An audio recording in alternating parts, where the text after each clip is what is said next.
Bonjour et bienvenue dans Amis, le podcast qui teste les limites de la patience de Marie. Salut, moi c'est Marie et je commence à me demander si un jour on saura qui a tué Laura Palmer et je commence à me dire que non. Je pense que même David Lynch ne sait pas en fait. Et moi, c'est Anaïs et j'ai une âme solitaire. Cette semaine, on a regardé les épisodes 2 et 3 de la saison 2 de Twin Peaks. Et Marie, alors que ton enthousiasme pour la série me ravissait, là, j'ai un peu peur parce que tu commences à perdre patience. Oui. Quand on a commencé le visionnage de l'épisode 2, tu étais sûre qu'on allait enfin découvrir qui avait tué Laura. D'ailleurs, ça m'a beaucoup fait rire intérieurement parce que je savais que c'était pas le cas. Mais oui, donc je me suis rendu compte qu'en fait, on n'allait pas apprendre qui avait tué Laura Palmer, en tout cas pas dans ces épisodes. Bon, on sait toujours pas qui a tué Laura. En fait, on va jamais le savoir. J'ai compris. On va jamais le savoir. C'est les hiboux dans la forêt. C'est Bob qui est un hibou, en fait. Il y a des extraterrestres qui communiquent à travers des chiffres, mais qui disent aussi les hiboux ne sont pas ce qu'ils pensaient être. S'il y avait vraiment des extraterrestres qui communiquaient avec nous, tu crois vraiment qu'ils s'intéresseraient à la ville de Twin Peaks et à ce qui se passe pour Laura Palmer ? Bon, il faut dire que pendant ces visionnages, comme Lucy depuis quelques épisodes, tu étais un peu de mauvaise humeur quand même. Non, mais j'étais de mauvaise humeur à cause des épisodes. Je venais de recevoir ma 3e dose, c'est peut-être l'effet secondaire, je sais pas, clair. parce que j'en ai pas eu d'autres, hein, donc c'est peut-être ça. En plus, il faisait vraiment un temps de merde. Il pleut depuis 3 semaines non-stop à Paris, donc c'est vrai très Twin Peaks. Que ça a eu un petit impact sur mon humeur. Les épisodes n'ont pas aidé. Non, va pas chez lui, mais ils sont tous neuneux, c'est pas possible. Il y en a que 2 qui sont intelligents dans cette 3. Il y a Audrey, Cooper et Albert. Le reste, c'est vraiment tous des teubés, quoi. C'est qui est le plus con, là ? C'est ça le jeu de cet épisode C'est horrible. Je tiens à m'excuser par avance à tout le monde parce que, enfin, vraiment, presque tous les extraits de cet épisode vont être de cet acabit, en fait. Parce que j'étais vraiment dans un état, en réécoutant après, je me suis dit, mais pourquoi tu prends une série autant au sérieux ? Et moi, j'étais assise à côté de toi. Je subissais. Mais en même temps, c'est un compliment à Twin Peaks. Hein. Ça veut dire que je suis très investie, quoi. C'est vrai. On va voir tout ça en détail. Mais avant, Marie, on va écouter les prédictions que tu avais faites pour les épisodes que l'on vient de voir. Précédemment dans Amis. J'espère qu'on va savoir qui a tué Laura Palmer. Vraiment, j'espère là. Je pense que c'est Jerry qui l'a tuée. On va découvrir ça. Je pense que Leland va commencer une carrière sur Broadway. On a 2 personnages qui manquent à l'appel dans cet épisode. C'est Josie et Catherine. Bon, Josie, elle s'est barrée pour faire profil bas pendant quelques temps, mais elle va revenir. Je pense pas qu'elle soit morte, Catherine. Je pense que Catherine, elle est résistante. Je pense qu'elle prépare sa vengeance. J'espère que Cooper va aller chercher Audrey quand même, qu'il soit un peu à la hauteur. Bon, spoiler alerte, Cooper n'a pas été à la hauteur. C'est un scandale. C'est un scandale. Non mais vraiment, je suis hyper vénère en fait. Je ne comprends pas. Ouais. Je sais que tu es hyper vénère. Marie, à chaque fois, tu nous prépares un petit résumé. Alors, en 1 minute et sans m'engueuler, est-ce que tu peux me dire ce qui s'est passé dans ces épisodes ? C'est pas toi que je vais engueuler, hein, c'est David Lynch. Bon, déjà, il y a 3000 intrigues, mais je vais me concentrer que sur quelques-unes. Audrey est laissée à l'abandon par tout le monde. Son père, la police, Cooper, ses amis. Cette pauvre adolescente n'a personne pour la soutenir. Elle est droguée, elle est séquestrée, et tout le monde poursuit sa vie en dehors sans se préoccuper de son sort. Honteux. Laura Palmer avait 95 amis et à peu près 36 jobs, donc on découvre un nouvel ami à elle. Il s'appelle Harold Smith, il adore élever des orchidées mais pas sortir de chez lui, il est très bizarre. Et Donna, bien sûr, qui apparemment, son seul critère pour trouver un mec, c'est est-ce qu'il plaisait à Laura. Et dans ce cas-là, elle tombe dans les bras de Harold Smith, alors que de toute évidence, ce mec est très chelou. Et qu'il a en plus le journal de Laura. Il y a un autre nouveau personnage aussi, c'est Jean Reno. Chiant, comme tous les Renault. Rien à voir avec les films de Jean Reno. Et bon, il y a des extraterrestres, voilà. Et ils communiquent avec nous, et apparemment, leur plus grande passion dans la vie, c'est les petits drames du quotidien de Twin Peaks. Magnifique. Bon, je vais pas te poser la question, parce que je sais que tu en as. Quelles sont tes questions ? Alors déjà, pourquoi est-ce qu'il y a un barbershop quartet au petit déjeuner à l'hôtel ? Alors les barbershop quartet, c'est des groupes de musique qui étaient dans le sud des États-Unis, surtout à la Nouvelle-Orléans, et qui portent des petits chapeaux. Et là, au petit des costumes rayés, voilà. Qui chantent en chœur. Et au petit déjeuner, derrière Cooper, ils sont là. Bah, je pense que c'est évident, c'est Ross qui les a embauchés pour récupérer Rachel. Très bon crossover.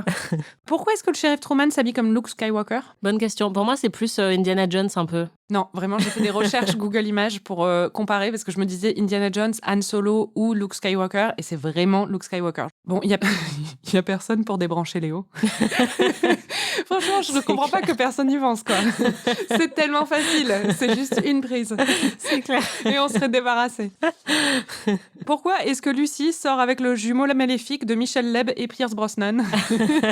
Qu'est-ce qui s'est passé chez les Renault dans l'enfance pour que les 3 frères soient tous aussi fucked up ? Question médicale, est-ce que des yeux peuvent rester bloqués dans leur orbite à force de lever les yeux au ciel ? Parce que dans les scènes de James et Donna, je pense que ça risque de m'arriver, en fait. Doc Hayward sera sur le coup si jamais t'as besoin de... Alors, est-ce que Maddie est vraiment en train de chialer sur ces histoires de mecs auprès du père d'une meuf qui vient de se faire tuer ? Est-ce qu'elle est vraiment en train de faire ça, quoi ? C'est pas vraiment que sur ces histoires de mecs, mais... Non, mais c'est vraiment... Tout le monde me prend pour Laura et c'est trop dur. Le mec vient de perdre Laura, littéralement, c'est son père. Je sais pas, écris ça dans ton journal ou appelle ta mère au téléphone pour lui raconter, mais va pas lui mettre ça sur lui, quoi. Je suis d'accord. C'est tout ? Oui, c'est bon. Tu as enfin pu découvrir le tube interplanétaire de Twin Peaks. Vraiment une des meilleures chansons jamais écrites et jamais chantées. Just You, interprétée par James, avec, en chœur, Donna et Maddie. J'ai pas les mots. Oh non, mais vraiment, le mec qui se met à jouer de la guitare pour séduire des meufs.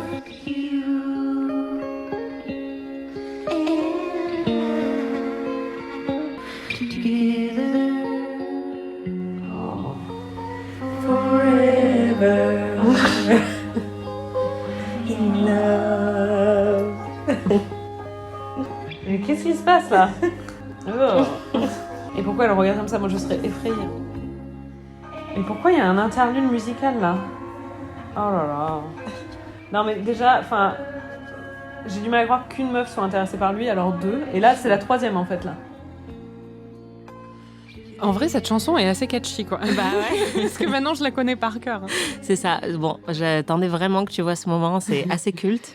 Est-ce que tu comprends pourquoi Pourquoi c'est culte ? Ouais. Bah parce que ça sort de nulle part. Puis c'est marrant, en vrai, c'est très drôle. Surtout le truc, c'est son micro, je pense qu'il fait qu'il a une voix comme ça. Mais c'est très surprenant. Ouais, il chante comme ça, hein, mais... Ah, il chante vraiment comme ça ? Ouais. Ah, c'est enfin, pas après, un son micro, oui, il y a un effet sonore, mais... Ouais. D'accord, ok. Mais parce qu'en fait, c'est très surprenant. Tu t'attends pas à ce que cette voix sorte de ce corps. C'est clair. Et donc, c'est assez marrant. Mais c'est ce que tu as dit dans l'épisode précédent. C'est-à-dire que David Lynch joue vraiment avec nos nerfs et tu sens qu'il a un plaisir sadique dans la façon dont il écrit les épisodes que je respecte et que j'admire, honnêtement. Enfin, ça m'a même pas énervé parce que quand je regarde, c'est marrant, ça titille, quoi. Mais du coup, il y a plein de scènes comme ça où il pousse l'absurde très loin et en plus, il étend le temps vraiment à l'extrême où tu verrais jamais ça dans d'autres séries. Mais tu sens qu'il était un peu genre, vous voulez savoir qui l'a tué ? Bah, accrochez-vous bien parce que vous allez devoir regarder tout ça avant, quoi. C'est clair, vous allez devoir regarder James qui chante la sérénade. Moi, c'est ça que j'adore, c'est que c'est absolument absurde et ridicule. Et Donna et Maddie le regardent avec des yeux vraiment amoureux. Elles sont toutes les deux complètement transies d'amour. Et d'ailleurs, on la voit un moment après, Donna se lève parce qu'on commence à sentir qu'il y a des tensions dans le trio. Elle se lève et dès que cette scène s'interrompt, elle a plus du tout le rouge à lèvres, enfin le maquillage très accentué qu'elle avait dans cette scène juste avant. Donc on comprend aussi que ça relève quand même un peu du fantasme. C'est pas totalement ancré dans la réalité, cette scène-là. Je sais pas si je devrais te demander, parce que tu réponds la même chose à chaque fois, mais qu'est-ce que tu penses de l'intrigue James, Donna, Maddie ? Bah, on va l'entendre. Oh là là. Le pauvre, sa copine elle est morte. Enfin, sa copine elle est morte, il s'est tapé 2 autres meufs depuis, hein, quand même. Ouais, voilà, elle en était sûre, elle avait raison. Donna. Bon, on en finit avec cette histoire-là.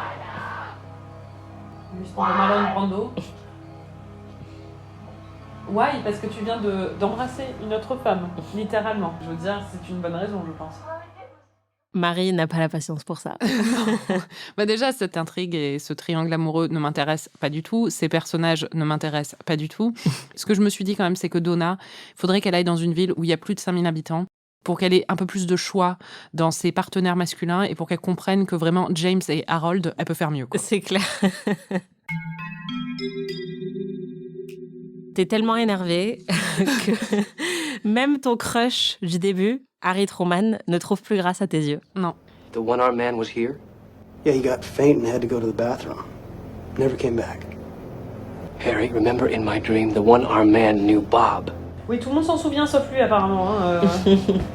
Vraiment, Sheriff Truman, je sais pas comment cette ville a survécu avec un shérif pareil pendant des années. Il est vraiment con comme un balai, quoi. Non, mais il faut dire, ce qui se passe Harry. là quand même, c'est qu'en fait, il vient de recevoir le manchot et il a même pas essayé de lui poser des questions sur Bob ou quoi que ce soit. Et il l'avait même pas, on aurait dit qu'il se souvenait pas du fait que le manchot était lié à l'affaire qu'il avait rencontrée dans ce cadre-là. Et il s'en souvient que quand Cooper lui dit « Non mais souviens-toi, il était lié à Bob dans mon rêve ». Et l'autre, il a « Ah ouais !» Et je dis « Ah mais c'est pas possible en fait, enfin, il est complètement con. » Il est pas très très rapide. Non, Il mais est sympa, mais il est pas rapide. Ouais, c'est ça, mais je pense qu'après, c'est aussi c'est le département du shérif d'une petite ville qui résout pas des meurtres. Je pense que c'est pas un truc auquel il est hyper habitué aussi, quoi. Je pense Oui, qu'il non, a mais plus c'est vrai. l'habitude d'aller récupérer les chats, tu vois, de coincer dans les arbres et ce genre de trucs. Après, il est très gentil, toujours. Il est toujours partant pour les délires de tout le monde. C'est quelqu'un d'adorable, qui est beaucoup trop gentil d'ailleurs. Mais vraiment, ça fuse pas, quoi. Il y en a un qui apprécie un peu plus Harry Truman que toi. Contre toute attente, c'est Albert, qui, dans cet épisode, dit à Harry qu'il l'aime, après l'avoir insulté une énième fois. C'est un échange un peu bizarre auquel on assiste. Mais en fait, je pense que je suis alignée avec Albert. C'est-à-dire que je suis irritée par la bêtise de Sheriff Truman, mais je l'aime aussi. Mais ça commence par la meilleure citation d'Albert. Le shérif lui dit « Qu'est-ce qu'on devrait faire ?» Il lui dit You might practice walking without dragging your knuckles on the floor. « Essayez de marcher sans traîner vos bras le long du sol. » Oui, comme un homme de Cro-Magnon. Voilà, exactement. Et donc le shérif s'énerve un peu. Et là, Albert lui dit « Frappe-moi, je ne réitérerai pas parce que je suis un homme de paix. » Et voilà, il ses explique exemples, que... c'est Martin Luther King et, voilà, et et Gandhi. Gandhi. Toute sa philosophie est basée sur la non-violence et l'amour de son prochain. Et donc, ils sont tous les deux en train de s'empoigner de manière très virile, mais en se disant qu'ils s'aiment. Ce qui a d'ailleurs poussé Aurélie, notre productrice, à devenir une stan de Albert et Harry et espérer qu'ils se mettent ensemble. J'avoue. Après, je pense que Albert s'ennuierait très vite, quand même, intellectuellement. C'est vrai. I pride myself in taking a punch and I'll gladly take another because I choose to live my life in the company of Gandhi and King. My concerns are global. I reject absolutely revenge, aggression, and retaliation. The foundation of such a method is love. I love you, Sheriff Truman. Mais ce qui t'a le plus marqué et le plus énervé pendant ces épisodes, c'est le fait que Cooper ne se préoccupe toujours pas assez du sort d'Audrey, à ton goût. Je suis désolée, hein, j'ai pas envie d'être énervée. Je suis quelqu'un d'assez optimiste. J'ai mon petit caractère, mais bon. Et là, vraiment, ces épisodes, c'était pas facile. Non, et Cooper, pendant ce temps, qu'est-ce qu'il fait, quoi? Merde. Elle a disparu depuis 2 jours. Il a eu un appel d'elle. Elle dit qu'elle va pas bien. Il y a une lettre d'elle sous son lit. Mais il sait pas qu'il y a une lettre d'elle sous son lit. Et tout ce qu'il voit, c'est juste ah, ses yeux me manquent.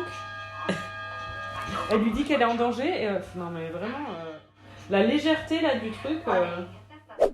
Non, mais j'en ai marre là. Enfin, là, regarde, ils sont en train de regarder des chaussures, quoi. Il y a une meuf qui a disparu, ils sont en train de faire du shopping. C'est bon, quoi. Ils sont pas en train de faire du shopping, il enquête.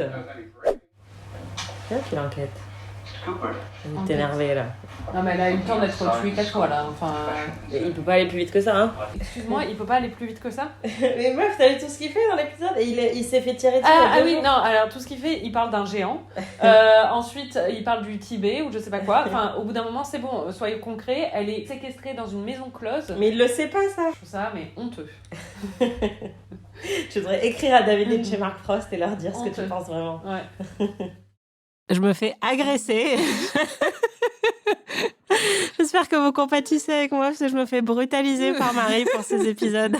Et c'est toi qui m'as mise face à cette série, donc tu es responsable de cette réaction aussi. Non, mais je pense que j'ai un peu surréagi, vu que ça reste de la fiction.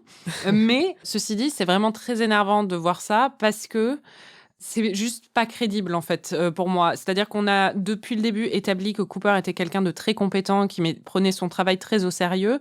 Et puis même, il y a un bureau du shérif qui est là pour ça aussi. On leur annonce la disparition de quelqu'un, quand même, d'une jeune fille, alors que 2 autres jeunes filles, une a été tuée, l'autre, il y a eu une tentative de meurtre. Déjà, une jeune fille disparaît, dans n'importe quelle circonstance, il y a des moyens qui sont mis en place. Et là, dans ces circonstances en particulier, il y a des moyens qui sont mis en place tout de suite. Et là, il n'y a rien. C'est-à-dire que Cooper dit que ses yeux lui manquent. Il va parler au père d'Audrey, il lui pose une question, le père d'Audrey le remballe et il est là, ok, bon, désolé. Et vraiment, rien d'autre ne se passe. C'est choquant, je trouve. Je pense qu'il y a plusieurs problèmes. Déjà, je pense qu'il y a effectivement un problème dans Twin Peaks, qui est qu'il y a tellement d'intrigues qu'ils ne peuvent pas non plus en fait, arrêter toutes les autres intrigues pour montrer qu'ils accordent du temps à la disparition d'Audrey, parce qu'il y a juste 43 000 autres trucs dans les airs en même temps. Et que je pense que c'est peut-être le problème de la série, quoi. C'est qu'ils ont lancé trop de pistes et qu'ils peuvent pas non plus tout stopper pour Audrey, même si je sais que tu l'aimes beaucoup. Je pense aussi que ta réaction est un peu influencée par le fait qu'on regarde les épisodes un par un ou deux par deux et que ça te donne l'impression que beaucoup de temps s'est écoulé, alors qu'en fait, Cooper s'est fait tirer dessus il y a à peine 36 heures. Normalement, il devrait encore être à l'hôpital, tellement ses blessures étaient profondes. Bon, il est sorti et je sais pas combien de rails de coke il a pris pour réussir à tenir après, mais enfin voilà, il a l'air d'être plutôt sur pied, mais on le voit encore boiter et pas réussir à s'asseoir dans ces épisodes, donc il est vraiment mal en point. La saison 1 s'est déroulée sur à peine une semaine à peu près, donc on a l'impression que ça dure beaucoup plus longtemps parce que c'est hyper dense et qu'il se passe vraiment beaucoup de choses dans la ville de Twin Peaks, mais en vrai c'est un temps qui est très très court et ils sont aussi en train d'enquêter sur des meurtres, ils sont aussi en train de se faire tirer dessus. Oui, mais ils sont aussi en train de parler de géants et d'acheter des chaussures. Oui, mais les chaussures, c'est un élément quand même de l'enquête, même si Harry est un peu con, mais il cherche quand même une marque précise parce qu'ils ont retrouvé des empreintes qui correspondraient, etc. Et les géants, Cooper, il est dans un autre monde, quoi. Il dialogue avec des géants et voilà. Mais ils ont énormément de travail sur les bras et c'est vrai qu'ils pourraient s'en préoccuper un peu plus. Elle est mentionnée quand même plusieurs fois, il va interroger son père et il dit que justement elle lui manque. Oui, c'est le minimum syndical. C'est le minimum, mais voilà, moi je me fais un peu l'avocat du diable, je comprends ce que tu veux dire et je pense qu'il y a trop d'intrigues dans Twin Peaks, mais voilà. D'un point de vue juste d'investigation, ça ne fait pas trop sens. Mais après, je vois qu'au niveau de l'écriture, je vois ce qui les empêche de creuser ça plus que... Tout à fait. Pour résumer rapidement ce qui arrive à Audrey, du coup, elle est toujours au One Night Jacks où elle a essayé d'enquêter, mais ça s'est un peu retourné contre elle, puisque Blackie, la patronne du bordel, a compris quelle était son identité et elle a compris que c'était la fille de Ben Horne. Donc, elle a décidé de la séquestrer, comme tu le dis, et de la droguer. C'est absolument horrible, il la pique à l'héroïne. Pour se venger de Ben, parce que je sais pas si t'as fait gaffe, mais Blackie dit que Ben l'a rendu accro à la drogue et du coup, elle veut se venger de lui et le faire chanter en lui demandant une rançon en échange d'Audrey. Oui, et puis elle veut pouvoir racheter l'établissement pour qu'il soit plus propriétaire ou un truc comme ça. Ouais.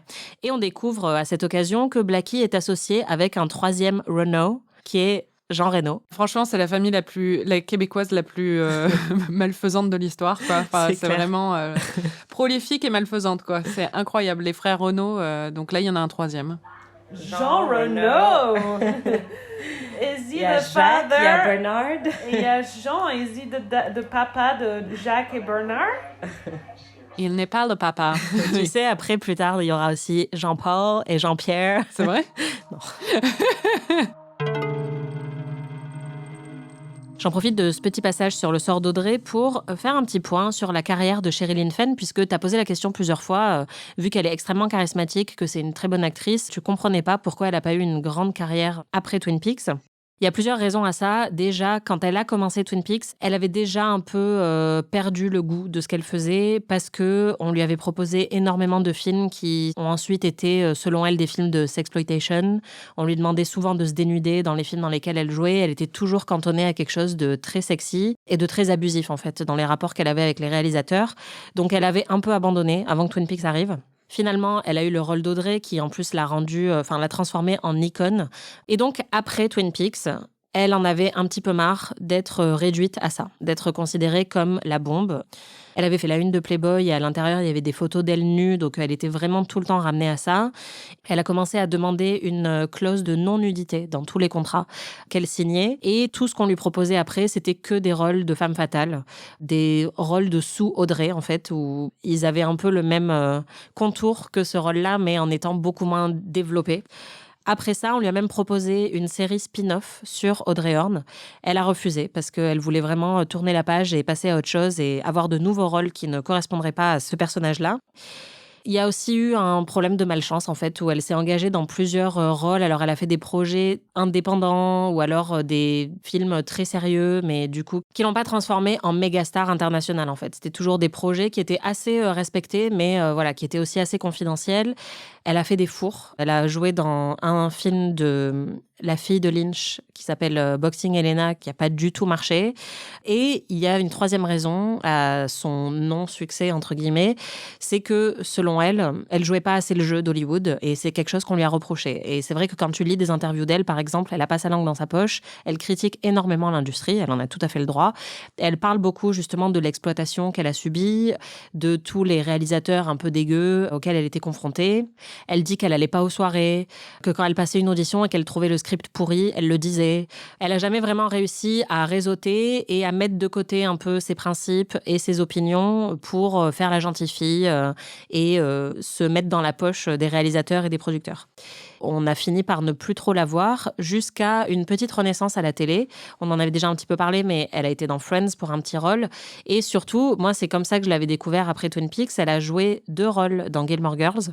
Le premier, c'était le rôle de la belle-mère de Jess, puisqu'il était censé y avoir un spin-off sur Jess qui se passait en Californie. Le spin-off, lui aussi, a échoué, donc elle s'est retrouvée malheureusement dans plein de projets qui n'ont pas fonctionné. Et Amy Sherman-Palladino, la créatrice de Gilmore Girls, l'aimait tellement qu'elle lui a donné un autre rôle, où ensuite elle jouait Anna Nardini, qui était l'ex de Luke, avec qui ils ont eu un enfant. Donc voilà, c'est vrai qu'elle aurait pu avoir une plus grande carrière, et notamment le fameux spin-off sur Audrey Horne était censé en fait être un film qui est devenu Mulholland Drive, que tu n'as pas vu non plus. Et d'ailleurs, il y a une brune dedans qui lui ressemble, quoi. Ouais. Enfin. L'idée de Lynch, c'était que si Twin Peaks avait du succès et que ça se terminait bien, il voulait créer un spin-off où, à la fin, Audrey partait tenter sa chance à Hollywood et essayer de s'en sortir. Et ce film-là, Mulholland Drive, aurait été une sorte de transition. Et ensuite, il y aurait une série spin-off.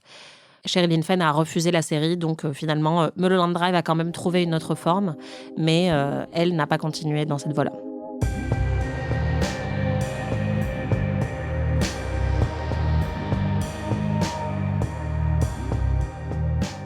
Niveau enquête, on l'a dit, Cooper est quand même très occupé puisque Ronette Pulaski s'est réveillée de son coma et quand on lui montre le portrait robot de Bob, elle se met à hurler « train, train, train ». La pauvre. Ouais. Foutez-lui la paix. Elle vient juste de se réveiller. Hein. Ouais, mais bon, ça fait longtemps qu'ils attendent. Hein, donc Elle reconnaît Bob comme son agresseur et donc son agresseur physique alors qu'il a été plutôt vu dans des visions, des hallucinations de la part d'autres personnes ou des rêves. Elle dit que c'est lui qui l'a agressé dans le train.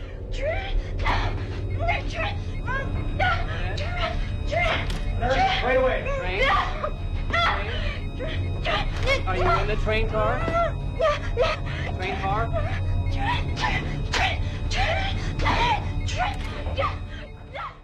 Et il découvre qu'une nouvelle lettre a été placée sous l'ongle de Ronette quand elle était à l'hôpital. Et il y a quelqu'un qui a mis du colorant bleu dans sa perfusion. Voilà. Donc, ils ne savent pas exactement qui a fait ça, mais clairement, l'étau se resserre. On dirait. J'y crois plus, moi. Ça fait longtemps que j'ai arrêté d'y croire, là. Et d'ailleurs, Bob apparaît un petit peu partout, pas que dans le portrait robot qui fait crier Ronette, puisque Maddie a une vision terrifiante. Ça, c'est une scène très culte de Twin Peaks aussi. J'ai adoré cette scène.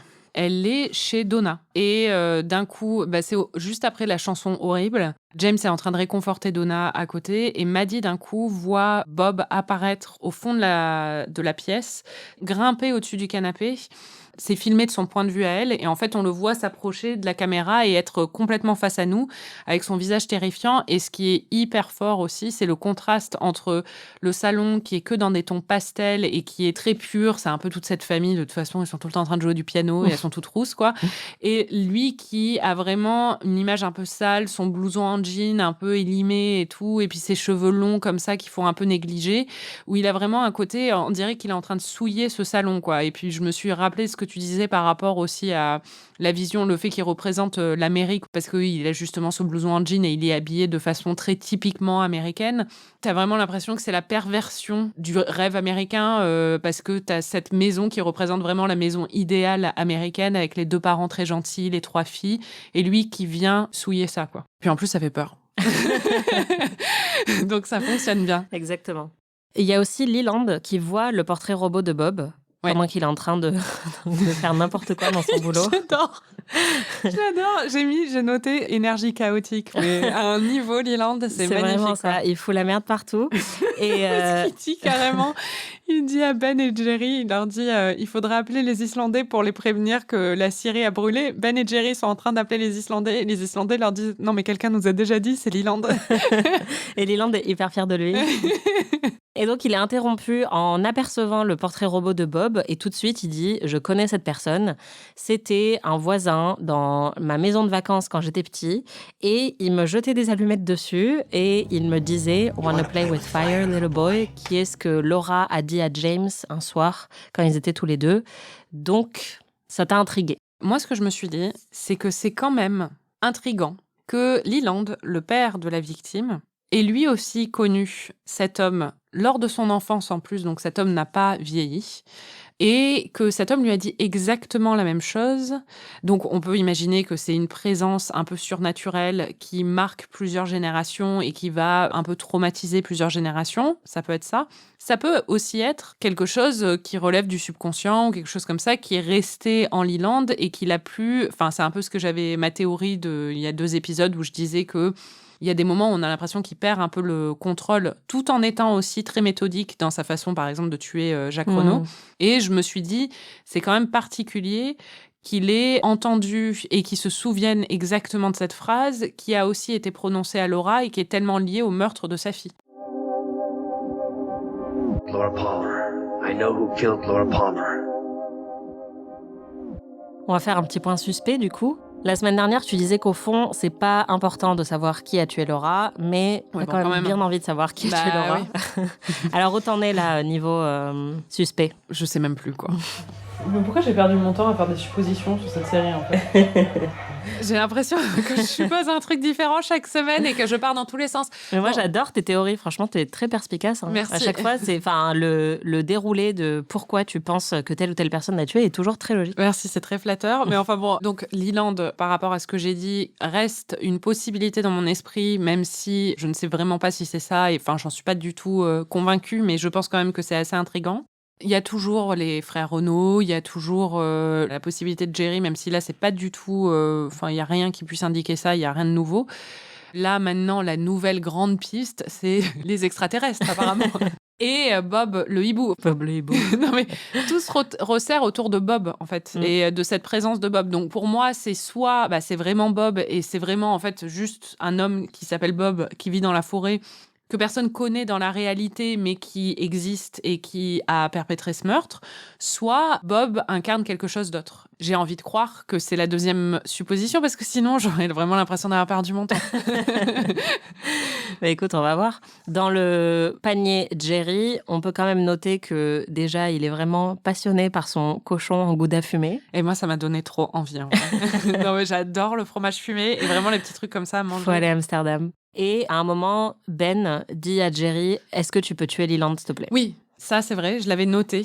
Et ce qui est intéressant en fait, c'est qu'il dit ça juste après que Leland ait fait le truc avec les Islandais, mais aussi, pas seulement, parce que juste après le truc des Islandais, il dit on va te cantonner à mes impôts parce que c'est le seul truc que tu saches faire. Mais il dit surtout est-ce que tu peux tuer Leland après que Leland ait reconnu Bob et dit mais je le connais lui, il faut que j'aille tout de suite en parler.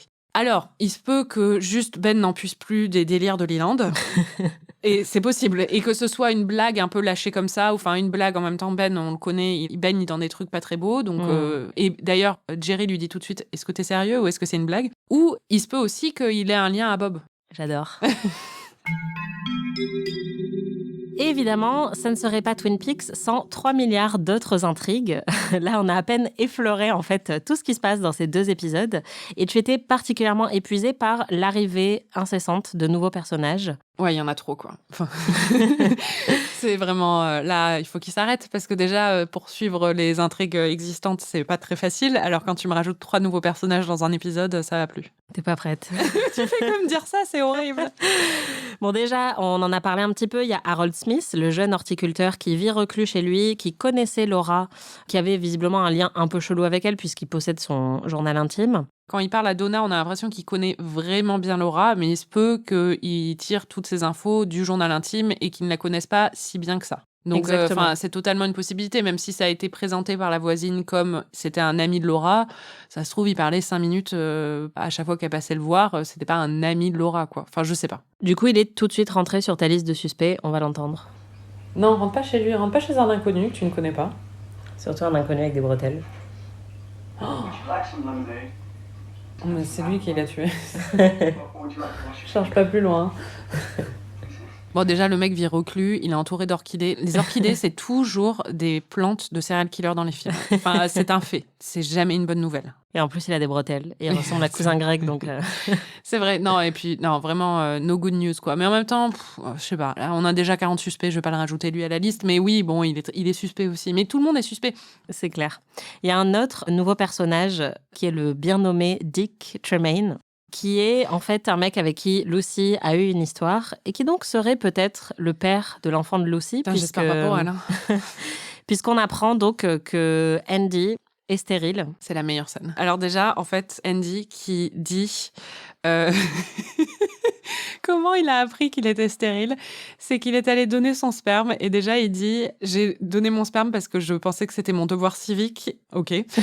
Moi, je pense que c'est son devoir civique de ne surtout pas procréer, mais c'est pas grave. Et aussi parce que j'aime les baleines et il faut savoir qu'en fait, les cachalots, en anglais, ça se dit sperm whale et c'est parce qu'il y avait un liquide dans leur crâne qui était récolté, qui était utilisé pour les bougies. C'est dans Moby Dick, c'est pour ça qu'ils chassent la baleine. En fait, ils chassent le cachalot. Et ils pensaient que ce liquide était du sperme, alors que c'était pas du tout le cas, que c'était le sperme de la baleine. Et en fait, du coup, les cachalots s'appellent sperm whale en anglais. Et j'imagine que comme un enfant de 6 ans, il connaît le nom de tous les animaux. Et du coup, il a associé ça. Enfin, il donne son sperme parce qu'il aime les cachalots, quoi. Merci, parce que j'ai jamais compris c'est vrai cette phrase. Et ça me fait toujours trop rire, mais sans que je sache pourquoi. Ah, si, c'est pour ça. C'est parce que vraiment, dans Moby Dick, ils chassent de sperm whale. C'est sperm whaling, c'était tout un truc. Et tout un commerce était autour de ça. Donc, c'était utilisé pour les bougies et aussi pour faire du savon. C'était très couru. Et c'est pour ça qu'il y avait toute une industrie autour des cachalots. Incroyable. Et donc, Andy a compris, en apprenant qu'il était stérile, qu'il ne pouvait pas être le père de l'enfant de Lucy. Donc, il lui fait la gueule parce qu'il se dit que, clairement, elle a couché avec quelqu'un d'autre. Il est assez malin pour... Voilà, c'est ça. Quand même, il a... il a pas volé son job à la police. Surtout quand on lui a dit qu'il était stérile au début, il a pensé que ça voulait dire qu'il n'avait pas besoin de prendre de douche. Tout à fait. Et donc, la personne avec qui Lucy a couché, c'est Dick, qui se pointe et qui part en date avec elle, et il est absolument odieux. Dick, pour ceux qui savent pas, parce que tu as dit le bien nommé, en anglais, ça veut dire ça veut dire a dick, c'est un connard en fait, ouais. Mais c'est aussi le diminutif de Richard. Donc, voilà. Je sais pas pourquoi les Richards ont décidé de s'appeler comme ça un jour, parce que franchement, c'est horrible. C'est clair. Il ne parle que de lui. Il est ridicule au possible, mais il est assez marrant du coup, parce qu'il fait vraiment... Il fait un peu Pierce Brosnan, mais il fait peur, il fait très dandy, parce qu'il travaille dans un magasin de vêtements, donc il est toujours très bien habillé et très chic, et il a un porte-cigarette, bref. Il en fait des caisses. Mais le moment qui t'a vraiment perdu, tu l'as dit, c'est quand la possibilité d'une présence extraterrestre dans cette série est évoquée. Le Major Briggs, mon personnage préféré... Je l'aime bien, moi, maintenant aussi. Il croise la dame à la bûche au diner qui lui dit que sa bûche veut lui dire quelque chose. Et sa bûche lui dit qu'il doit livrer un message. Elle lui dit « Est-ce que vous savez de quoi il s'agit ?» Et il lui répond « Bah oui, je sais de quoi il s'agit, effectivement. » Et donc, tout de suite, il va voir Cooper et il lui montre des relevés qu'il a, parce qu'il lui dit « Voilà, tout ce que je fais, c'est top secret, mais en fait, on observe les activités spatiales, quoi. Et on reçoit toujours des numéros, des codes qui correspondent à rien. » Et là, au moment où Cooper s'est fait tirer dessus, ils ont reçu des messages qui, en fait, disent « The owls are not what they seem. » Les hiboux ne sont pas ce qu'on croit. Et ensuite, qui disent « Cooper, Cooper, Cooper, Cooper. » Donc, là, c'est le moment où Marie a commencé à vriller. On m'a perdu pour toujours. We routinely receive various communications, space garbage to decode and examine. Radio waves and gibberish, Agent Cooper. Till Thursday night. Friday morning, to be exact. Around the time that I was shot. Oh non, elle veut pas se transformer en un truc de ovni, là. Surprise. Row after row of gibberish, and all of a sudden, the owls are not what they seem. What? Why did you bring this to me? Because later in the morning... Mais... Oh non. Ah non, par contre, ça, je peux pas, quoi. Dis-moi que c'est pas un truc d'extraterrestre.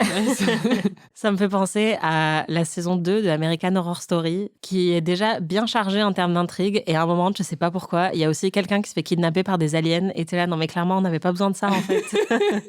Et donc, David Lynch, c'est peut-être un peu un précurseur de Ryan Murphy. C'est genre comment rajouter trop de trucs dans une série qui a déjà beaucoup de choses. Petite minute théorie du complot, ça fait quand même de nombreuses fois que plusieurs personnages disent « Les hiboux ne sont pas ceux qu'on pense qu'ils sont ». Que sont les hiboux d'après toi, Marie ? Les hiboux, apparemment, ils sont un peu Bob. Parce qu'à un moment, il y a une vision de Bob. Enfin, c'est Cooper qui fait un rêve et on voit le visage de Bob et d'un coup, il y a un hibou qui passe dessus. En fait, il se transforme en hibou. Il y a un lien avec Bob, apparemment. Je pense que les hiboux sont peut-être des moyens de communication ou des espèces d'antennes extraterrestres dans la région, quoi. Enfin, quelque chose comme ça. Comment tu veux que j'explique ? Enfin, je sais pas. C'est les cabines téléphoniques des oui, aliens. C'est les antennes 4G des aliens dans la région. C'est les hiboux. Et toi, c'est quoi ta théorie ? Généralement, j'essaye de te faire des théories du complot sur des trucs qui n'ont pas besoin d'être analysés ou qui n'ont pas vraiment de signification. Là, il se trouve que les hiboux, c'est un symbole tellement omniprésent dans Twin Peaks que ça a été en fait énormément analysé déjà bien avant nous. Et il y a une sorte de compréhension commune sur ce qu'ils représentent, quoi. C'est un peu des représentations de tout ce qui est surnaturel dans Twin Peaks. En plus, bon, c'est des animaux qu'on voit la nuit. La nuit. La nuit. C'est des animaux qu'on voit la nuit dans les bois et en fait ça correspond un peu à ce que Harry dit à un moment où il dit il y a quelque chose de maléfique dans les bois. Les hiboux sont un peu la représentation de ça, quoi. C'est pas des antennes 4G pour les extraterrestres. Non mais si, un peu. Par exemple quand la Log Lady dit ils pourront pas nous entendre, etc., c'est parce que c'est un peu des observateurs, quoi. Oui, voilà. ok, bah c'est un peu... C'est un peu ce que t'as dit, c'est un peu oui, des voilà, antennes 4G. c'est ça que... Enfin, en plus avec leurs gros yeux et tout ça, c'est comme ça que je le concevais. Mais c'était des observateurs pour les extraterrestres. Voilà, on verra si ta théorie si précise se concrétise. Bon, clairement, le niveau d'absurdité de la série est en train de grimper quand même, d'épisode en épisode. Et le moment le plus absurde de ces épisodes, que tu as aussi, encore une fois, beaucoup aimé, alors que je pensais vraiment que tu n'allais pas du tout adhérer, c'est le moment où Donna, donc elle enquête sur Meals on Wheels, donc elle fait les livraisons de repas à domicile. Elle va chez une vieille dame, Mrs. Tremond, qui est absolument terrifiante. Enfin, l'intérieur de chez elle est horrible, c'est hyper oppressant. La vieille dame, elle fait que tousser, cracher ses poumons. C'est elle qui la met sur la piste ensuite de Harold. Et en face d'elle, il y a un petit garçon qui est assis sur un fauteuil, qui est habillé en costard, voilà. Et qui est hyper inquiétant. Et tu as tout de suite, je voulais rien dire, mais tu as tout de suite eu une petite intuition sur l'identité de ce petit garçon. On dirait un petit David Lynch. Ah, ça fait exprès ? C'est son fils, en fait. C'est son fils ? Trop drôle.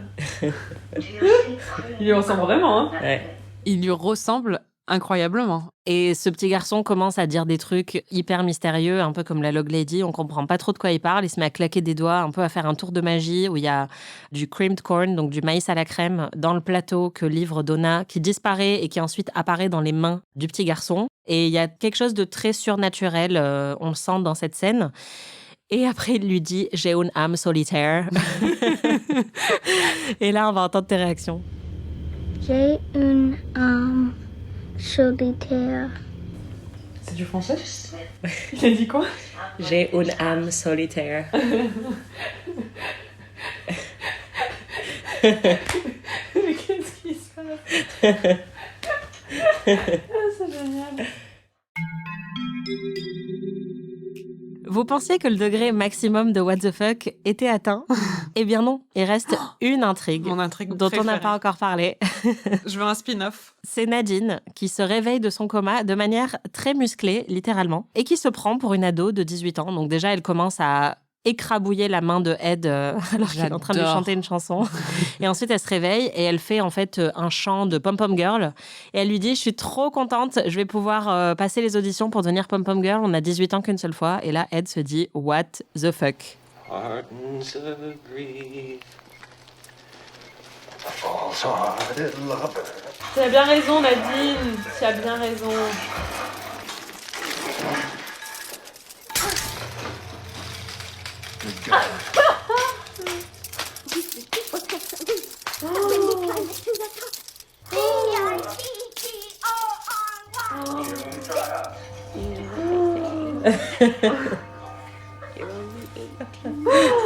J'adore, c'est la meilleure.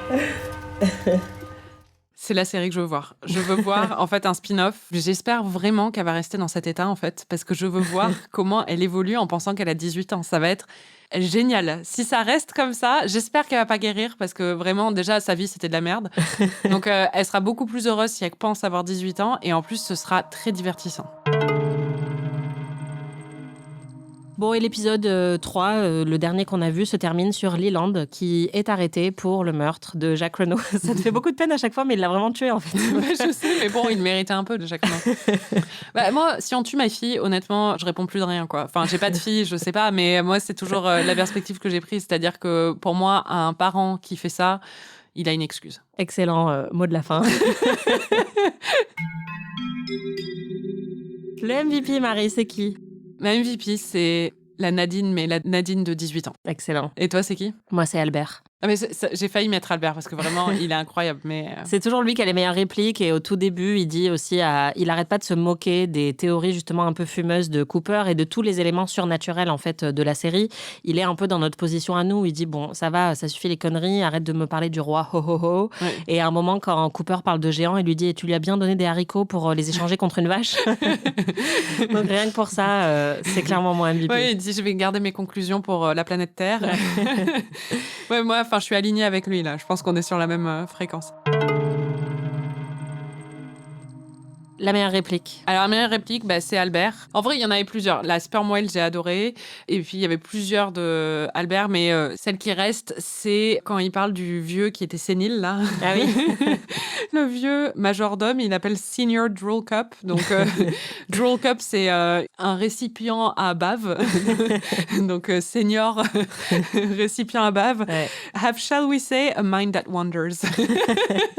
Et le shall we say a, disons, un esprit qui s'évade, c'est génial, quoi. C'est clair. Enfin, vraiment. Senior Drool Cup has, shall we say, a mind that wanders. À un moment, il parle aussi de l'ancien coéquipier de Cooper qui s'est échappé d'un asile psychiatrique et il fait référence à l'asile psychiatrique comme l'Académie locale du rire. Oui, c'est vrai. Et toi, c'est quoi ta meilleure réplique? Moi, c'est la réplique que tu as mentionnée tout à l'heure. C'est quand Andy explique qu'il a fait un examen de routine qui a révélé qu'il était stérile et il dit Sure, I thought it meant I didn't have to take a bath, but the doctors told me the truth. Ok, je pensais que ça voulait dire que je n'avais pas à prendre de bain, mais les médecins m'ont tout expliqué. C'est génial. C'est clair. On passe aux prédictions. Marie, qu'est-ce que tu penses qui va se passer dans les 2 prochains épisodes qu'on va regarder? Je pense qu'il va y avoir un développement, j'espère, autour du journal de Laura. Je pense vraiment, honnêtement, qu'ils vont commencer à s'intéresser de plus près à Audrey et à sa disparition, parce que je pense que ça peut pas durer très très longtemps, cette situation inadmissible. Sinon, elle va cramer mon appartement. C'est ça. Et je pense que Nadine va continuer dans son délire de 18 ans et que j'ai très très hâte de voir ça. Trop bien.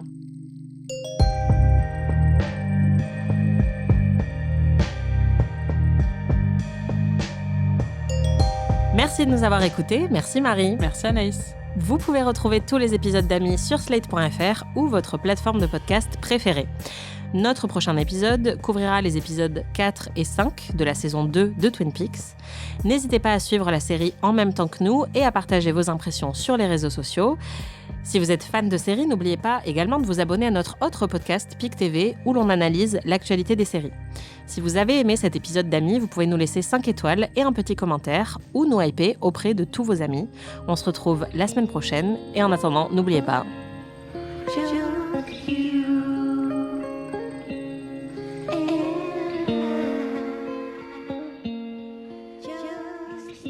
Amis est un podcast d'Anaïs Bordage et Marie Telling, produit et réalisé par Slate.fr sous la direction de Christophe Caron et Benjamin Ours. Production éditoriale, réalisation et montage Aurélie Rodriguez. Musique Victor Benamou.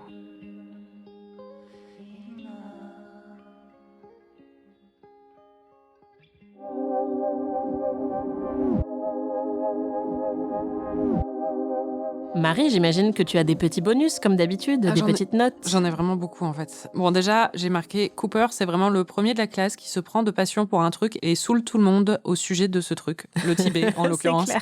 Mais bon, je faisais ça aussi quand j'étais jeune, donc j'ai le droit de critiquer, mais vraiment... Tu savais que le Dalai Lama... Quand il lui fait tout un speech au petit déjeuner, en plus, le truc horrible. C'est clair. Toujours le même homme asiatique avec une musique menaçante qui regarde Cooper. Bon, clairement, c'est lui qui l'y a tiré dessus, je pense, mais on va voir pourquoi. Et il est lié à Josie, qui revient bientôt, le lendemain. Et Sheriff Truman, il a toujours pas compris qu'elle se foutait bien de sa gueule. J'ai mis Albert, 3 cœurs, le seul sensé. Voilà.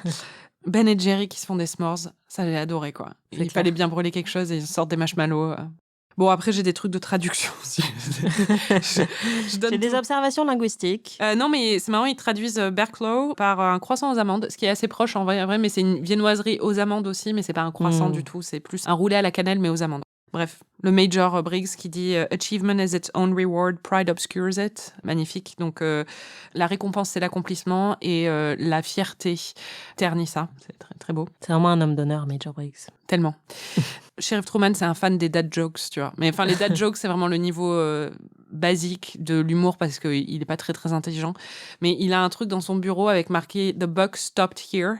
Et « buck » en anglais, ça veut dire « cerf », mais ça veut aussi dire « the buck stops here ». C'est quand on dit là, j'en prends toute la responsabilité quand on prend une décision, par exemple. Et donc, c'est un jeu de mots sur le fait que le cerf s'est arrêté là parce qu'il a été tué, quoi. Enfin, c'est... Waouh. Ça me fait beaucoup rire. Leland qui reconnaît Bob, entre parenthèses, Fight Club, point d'interrogation, parce que ma théorie maintenant, c'est qu'en fait, Bob, c'est un peu le Brad Pitt de Edward Norton dans Fight Club, et Edward Norton, c'est Leland, tu vois. Voilà. Lucie, qui veut pas passer un appel au shérif parce qu'on veut pas lui dire qui appelle. Dans un commissariat de police, même s'il y a un appel anonyme, tu le prends parce que t'es intéressé par ce que la personne veut dire, quoi. C'est un peu... Tu penses que c'est qui a appelé ? Moi, je pense que c'est Audrey. Ah ! Parce que juste après, on passe au One Eye Jacks. Et comme elle a aussi essayé de joindre Cooper, je me dis qu'elle a peut-être essayé de... Ah, c'est pas bête. Ouais, j'y avais pas pensé, mais oui. Ah oui, il y a encore une référence au petit chaperon rouge. Quand Audrey est en train d'essayer d'étrangler le patron du department store, Ben Horn savait que Laura savait qu'il était le patron du One Eye Jack. Donc, il aurait eu une raison de vouloir se débarrasser d'elle quand même. C'est vrai. J'ai mis Bobby, il faut qu'il arrête de planifier des coups, il n'a pas les neurones pour. Parce qu'il veut faire un truc à l'assurance, une fraude à l'assurance avec Léo, qui va bien sûr se réveiller, j'en suis sûre. Ah oui, j'ai noté que Cooper avait mis « Je n'aurais pas prédit que l'absence d'Audrey me toucherait à ce point ». J'ai dit « Mais il fait rien ». Et après, il dit « Je ne pense pas aux indices ou aux preuves, mais à son sourire ». J'ai mis « Ça lui fait une belle jambe ». Elle est conne, Audrey. Quand elle appelle Cooper, elle est con. Il faut qu'elle lui dise où elle est et dans quelle situation elle est, au lieu de dire « Je t'ai vu dans ton costard, t'étais trop beau ». C'est clair. Leland s'est très bien visé avec les allumettes. C'est peut-être un autre indice, je ne sais pas. En tout cas, ça interpelle Cooper quand il jette son allumette. Ouais. Mais peut-être que Cooper pense la même chose que moi. Il faut que tu nous expliques quand même cette histoire de manger le chat, là. Tu regardais Elf ? Manger le chat. Le film ? Non. Elf, c'était une série des années 90 sur un extraterrestre qui vit chez une famille d'Américains. Il est tout poilu et il veut manger le chat tout le temps. Manger le chat. Il n'y a pas eu de crossover. Peut-être. Déjà, je dois expliquer, ça s'appelle Alf et pas Elf. Ça date des années 90, j'étais très jeune quand je regardais ça, mais en vrai, c'était un extraterrestre tout poilu qui ressemblait un peu à je sais même pas, il ressemblait à rien, mais il était poilu et marron comme ça. Ouais. C'était une sitcom en fait, et il était recueilli dans une famille d'Américains normaux, et il essayait tout le temps de bouffer le chat, et son truc, c'était tout le temps de dire « Mangez le chat, je vais manger le chat ». Enfin, c'est ce qui est resté, quoi. Je me suis dit, vu que c'était à peu près la même époque, qui commence à parler d'extraterrestre, j'étais là, j'imaginais un crossover dans ma tête. On voit Elf débarquer, c'est lui l'extraterrestre. Alf, Rico. Alf. Ou on le voit débarquer, c'est lui l'extraterrestre peut-être, qui donne des messages. Ce serait très clair. drôle. Il va être adopté par Major Briggs. Voilà. Il est très bien. Merci. Voilà.